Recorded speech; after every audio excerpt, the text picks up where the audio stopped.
একটা নদীর ধারত একটা বাড়ি ছিল, সিনা একজন বাস করিল। তার নাম ছিল রামু। ওয়াই খুব আলসিয়া ছিল, ওয়াই খুব ভয় করিল ওর বউক। পা পিঙ্কাও কামত যায়নি, কুঙ্কা কামত যাবে বাড়িতে কোনো খাবার নাই, নদীটার ধারত হু হু বাতাসত আমরা বাস করি, ইয়ার কোনো চার চিন্তাই নাই। ও যাহুং রে কেনে এত বেতাল হচ্ছিস? যাহুং অনেক কিছু নিয়ে আসি মিনবার চাইলে। চিটো কথা কইনে ওয়াই ভয়ে চলি গেল কাজের সন্ধানে।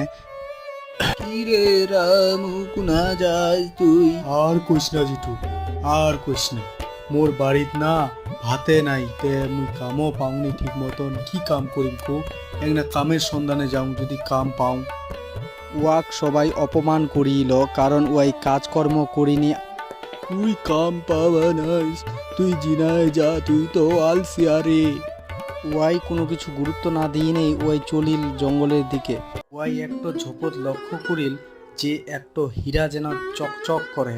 হীরাটো দেখি ওয়াই মনে করিল যে মোর বুঝি ভাগ্য আজই খুলি গেল। যখনই ওয়াই হীরাটো ছোবা যাবে, তখনই গাছত একটা পাখি ওয়াক সংকেত দিল যে হীরাটো যেন ওয়াই না ছয়, না হলে ওয়াই মরি যাবে।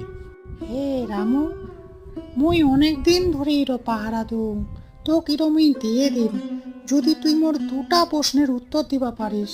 একে তুমি আলসিয়া, কাজ কামও তুমি সেরকম পারুংনি। চেষ্টা করিম কো প্রশ্ন কি কচিস, প্রশ্নের উত্তর যদি মুই দিবা পারুং। প্রশ্ন হচ্ছে, নদীর যে ঝিনুক পাওয়া যায় তার ভিতর কি থাকে? হয় মুক্তা, না হয় হীরা, না হয় রত্ন। দ্বিতীয় প্রশ্ন, তোর হাত পাও সব সচল, কিন্তু তুই কোনো কিছু কুড়িনে খাবা পারিসনি কেনে? এটা তো সহজ উত্তর, কারণ মুই আলসিয়া। ওহো, রামুর চিন্তা আসে, সত্যি তো মোর তো হাত পাও সব সচল, তাহলে আমি কাজ করি তো খাবা পারিম। ফালতু আলসি আমি করি নে, সময়টা নষ্ট করুম। ঠিকই তো। কি রামু, কি চিন্তা করিস? চিন্তা করিস যে তোর হাত পাও সব সচল, কিন্তু তুই কাজ করিসনি। হ্যাঁ রে পাখি, সত্যি তো মুই কাজ করলে তো মুই সবই করবা পারিম, টাকাও কামাই করবা পারিম, শুধু শুধু আলসি আমি চলন করুম।